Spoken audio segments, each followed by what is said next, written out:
Okay, so it's been a minute, but I haven't forgot. Wanted to show you guys just some music, some cool things that you can do. So this is the Lenovo Legion Go. It's basically a mini PC, you could call it. These detach on the side. It's a gaming system, but these can come off. You don't have to use it as gaming. Obviously, I'm not a gamer.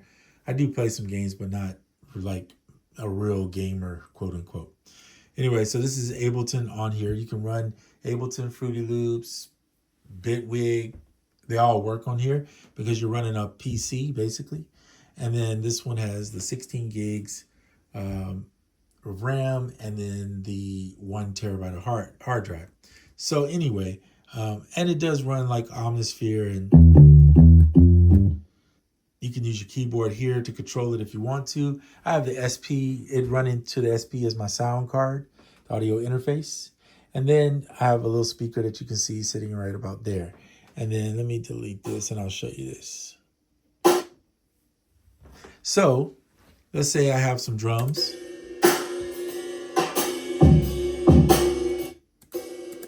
Okay, I want to record in some of those drums, and I can hit record, set a 4-bar, press here, it'll wait for me.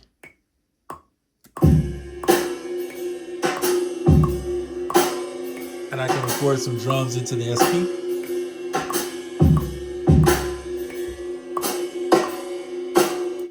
Okay, there's like a 2-bar right there. Turn on loop.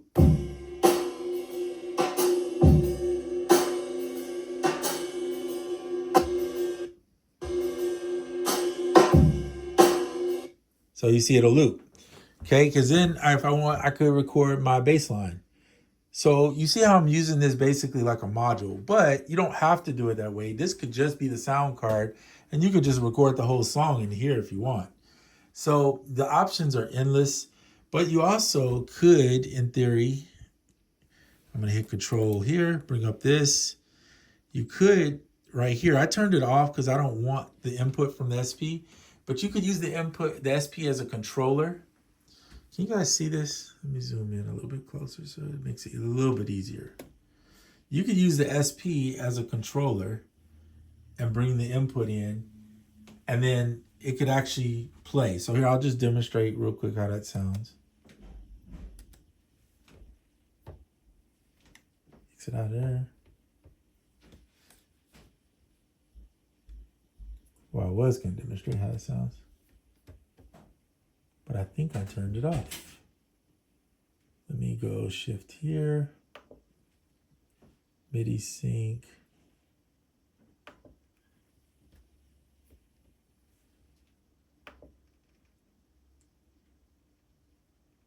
That should be on, yep.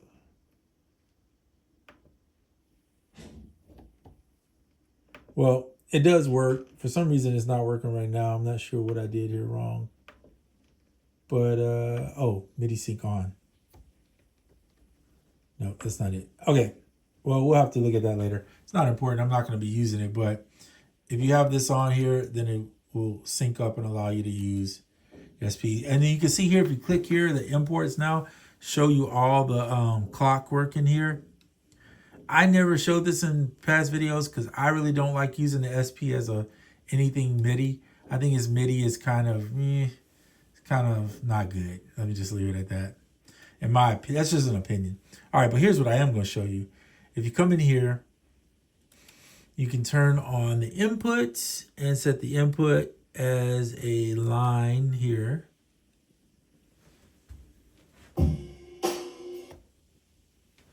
And then you should be able to, assuming this works,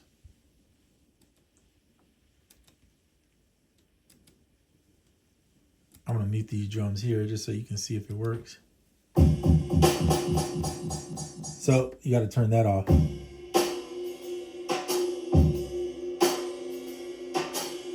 See what I'm doing? I'm recording in the SP. Now, just so you know, you have to turn off the external source. If you leave that on, you're going to get that feedback loop.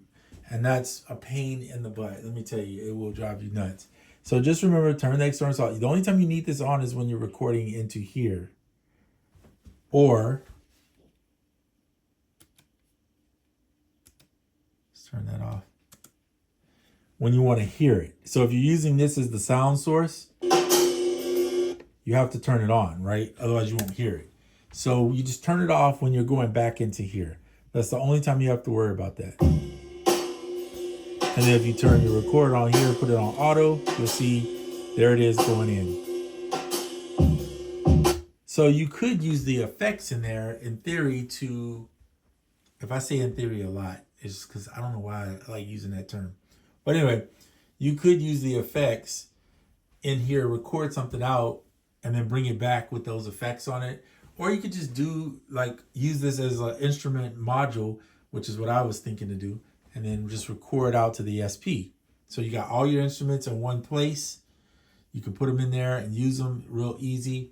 Record your parts into the SP, and then make your song in SP. When you're ready to go back into here, then you could just make yourself a nice little bunch of audio tracks, just like I made this one here, and then start recording into here. And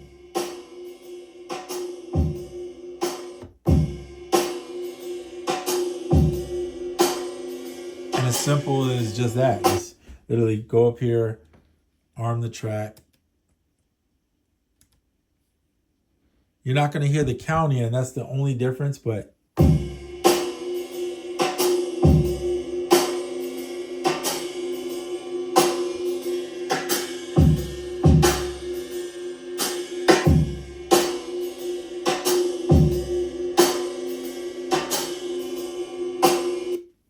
I'm just going to stop it there. And then if you look down here, you'll see there's your track. Now, you'll see it recorded mono. If you really want stereo, you got to make sure you change this to 1 and 2 before you record. On drums, I typically would do mono, but that's just how I like it. I mean, again, it's up to you, the user, as to whether you want to do that or not. So let's see. I'm going to do one on stereo just to show you.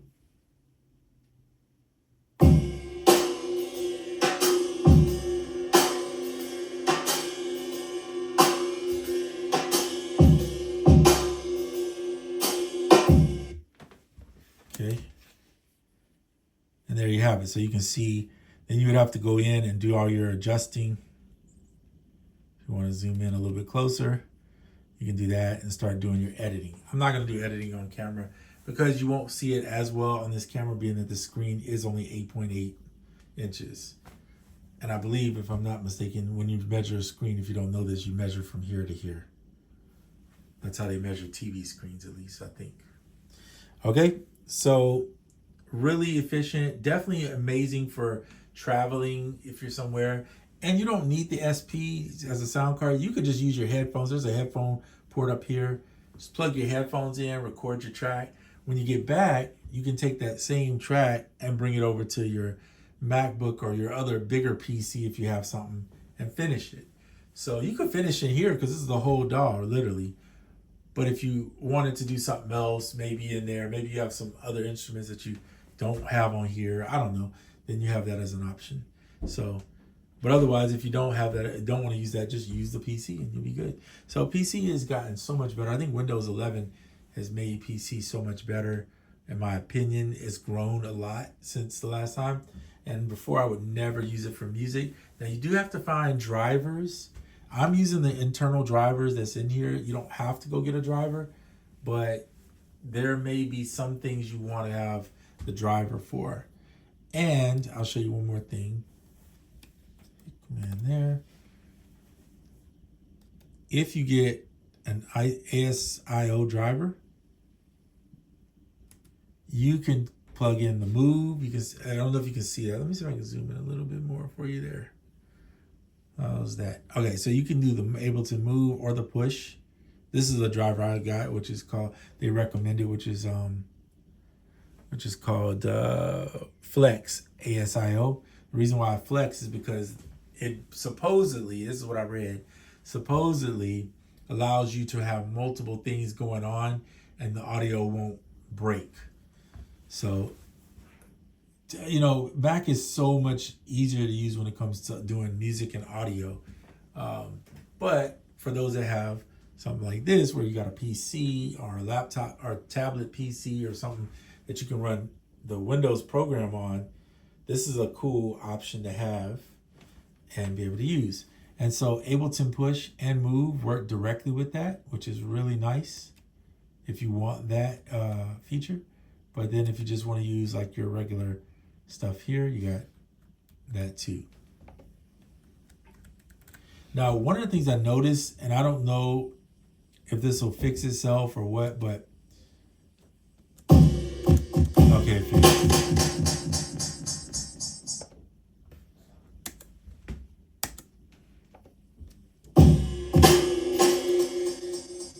it's giving me, let me do this. Let me turn the line in off. You do have to remember that. See, it's echoing, how it's doing that. It's driving me crazy. But anyway, I'm gonna delete this one. There are some hiccups, things that you got to work through, because I'm not a full PC. I use PC for work primarily, but let's see here.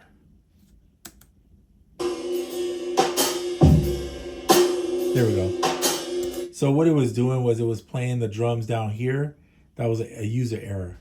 And then it was playing the addictive drums at the same time, because I have them synced to the start and stop. See? So it was playing those plus what was down here. So if you go Control Z, bring it back, you just have to remember to mute this. That's why you were hearing double.